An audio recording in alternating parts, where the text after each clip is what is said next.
placer deux phrases côte à côte en les connectant avec un coordonnant ou tout simplement en les juxtaposant, ça va convenir tant qu'on a affaire à deux phrases de même niveau, c'est-à-dire deux phrases qui jouent le même rôle.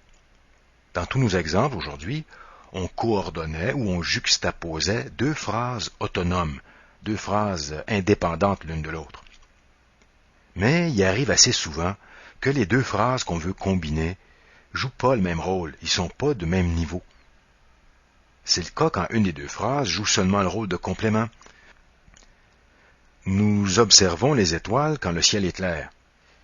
Et ces deux phrases-là, par exemple, ne sont pas de même niveau. C'est celle de gauche qui a le verbe principal. Observer. Observons. Celle de droite, elle sert simplement de complément à l'autre. C'est un complément qui précise une circonstance. Ici, c'est le temps. On le voit bien grâce au connecteur quand. Que vous soyez de ceux qui voient là dans ce cas-là, un complément circonstanciel, ou bien que pour vous, ce soit un complément de P, parce qu'on pourrait l'enlever, dire nous observons les étoiles, on pourrait le mettre au tout début. Là-dedans, en tout cas, quand le ciel est clair, c'est certain que c'est pas ça qui représente la principale là-dedans. Sa fonction, c'est seulement d'être complément. Ben, c'est ça une subordonnée.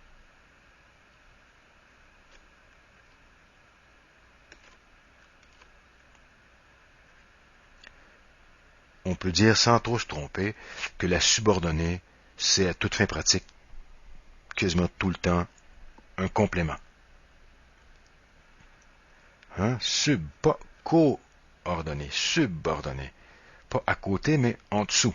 Pour faire une comparaison, dans une entreprise, dans une organisation, il y a les patrons, mais il y a aussi ceux qui leur sont subordonnés, c'est-à-dire les adjoints, les subalternes. Finalement, le mot qui connecte la subordonnée, bien, vous l'aurez deviné, c'est le subordonnant. Le subordonnant, ça peut être une conjonction, ça peut être un adverbe, ça peut être un pronom, c'est pas grave. L'idée est que ce mot-là nous indique que on va avoir une subordonnée, c'est-à-dire une phrase qui va être un complément. Un autre exemple. La télé nous montre un pilote qui fracasse son bolide contre le mur. On a deux phrases, chacune avec son sujet puis son prédicat. Qui fracasse son bolide contre le mur? Tout ça, ça complète le nom pilote. Okay? Donc, c'est une phrase qui est complément, c'est une subordonnée. Ici, une subordonnée complément du nom. Dans les capsules sur le groupe nominal, on a vu qu'une phrase comme qui fracasse son bolide contre le mur, c'est une relative parce que elle commence par le pronom relatif. Ici, le pronom relatif qui. C'est un pronom parce que ça remplace un nom. Donc, vu que c'est un pronom relatif, un pronom qui relie les deux phrases, la subordonnée ici, vous le savez, c'est une relative. C'est-à-dire une subordonnée complément d'un nom. Mais on peut fabriquer des subordonnées pour n'importe quelle sorte de complément. Pensez à tous les compléments possibles que peut représenter un groupe du nom ou encore un groupe prépositionnel.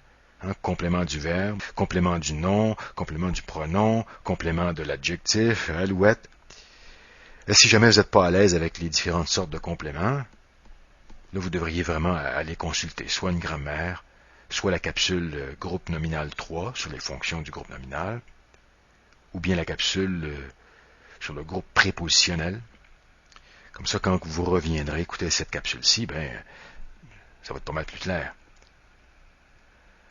Pour l'instant, nous, on va continuer à observer les compléments que peuvent représenter les subordonnées, mais l'essentiel, en tout cas, on l'a vu. À présent, c'est plutôt les nuances, des trucs un petit peu plus subtils que je vais aborder avec vous. Reconnaissez-vous le pilote que la télé nous a montré?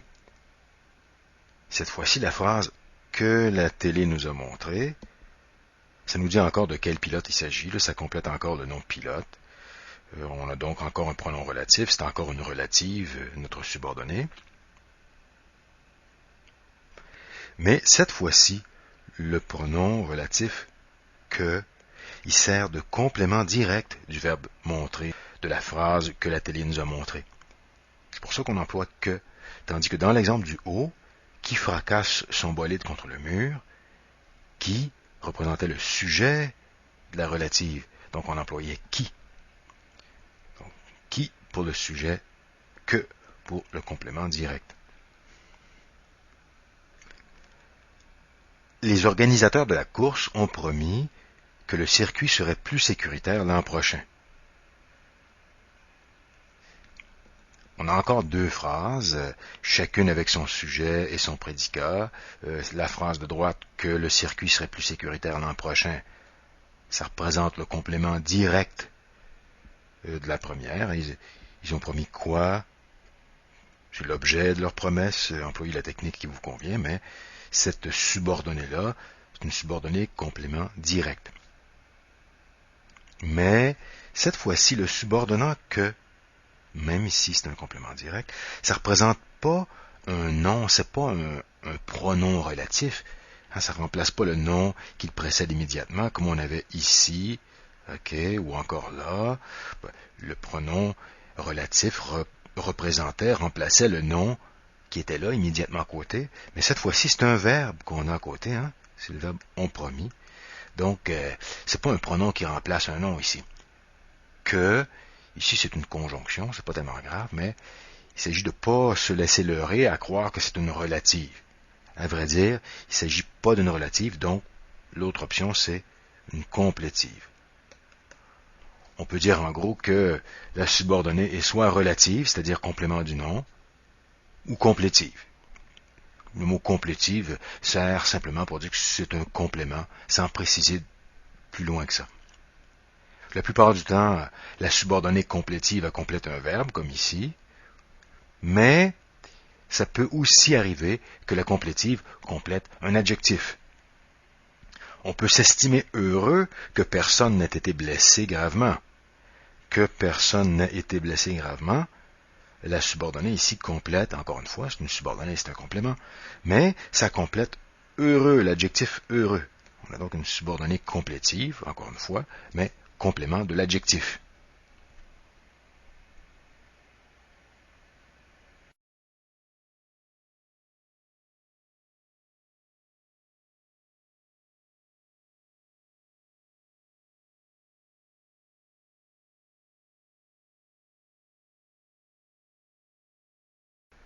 Finalement, avant de vous quitter, une dernière observation à propos de la coordination et puis de la subordination.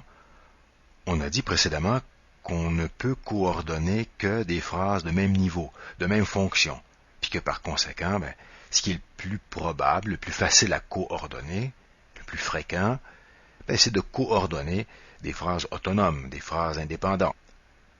Mais si on a deux subordonnées, par exemple, elles ont la même fonction, on peut donc les coordonner. Par exemple, j'espère que cette capsule était claire et que vous reviendrez bientôt.